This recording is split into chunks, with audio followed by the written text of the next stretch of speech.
76, 62, 98 దాదాపు 100 కోట్ల fund 80% fund కేంద్రం నుంచి శాంక్షన్ అవ్వడం జరిగింది. 20 కోట్లు రాష్ట్ర ప్రభుత్వం వాడు.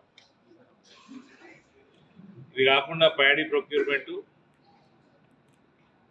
స్పీడప్ చేయాల్సిందిగా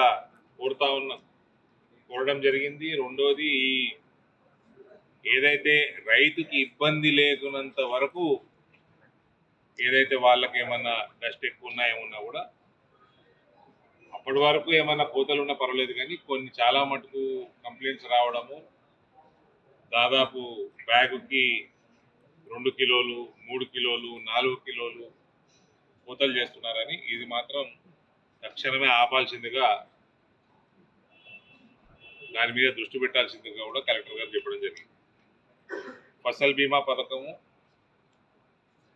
రాష్ట్ర ప్రభుత్వం యాటిట్యూడ్ బాలేదు. రాష్ట్ర ప్రభుత్వం నుంచి వాళ్ళ ఇన్సూరెన్స్ వాటా కడతలేరు.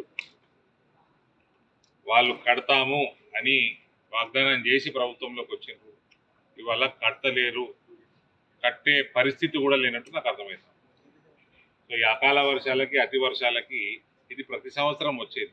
ఫసల్ బీమా లాంటి పథకాలు ఇంతకుముందు కేసీఆర్ ప్రభుత్వం నెగ్లెక్ట్ చేసిండు, ఇప్పుడు ఈ ప్రభుత్వం కూడా నెగ్లెక్ట్ చేస్తుంది. ఇది మంచి పరిణామం కాదు. ఎందుకంటే ఇది మనకు ఎప్పుడో ఒకసారి వచ్చేది కాదు. ప్రతి సంవత్సరం మనకు సైక్లోన్లు వస్తున్నాయి, ప్రతి సంవత్సరం ధాన్యం దడుస్తున్నది, ప్రతి సంవత్సరం ఇదే రవస. కాబట్టి ఫసల్ బీమా ఇంప్లిమెంట్ చేసుకునే ఇంగిత జ్ఞానం ప్రభుత్వంకు ఉండాలి, రాష్ట్ర ప్రభుత్వం.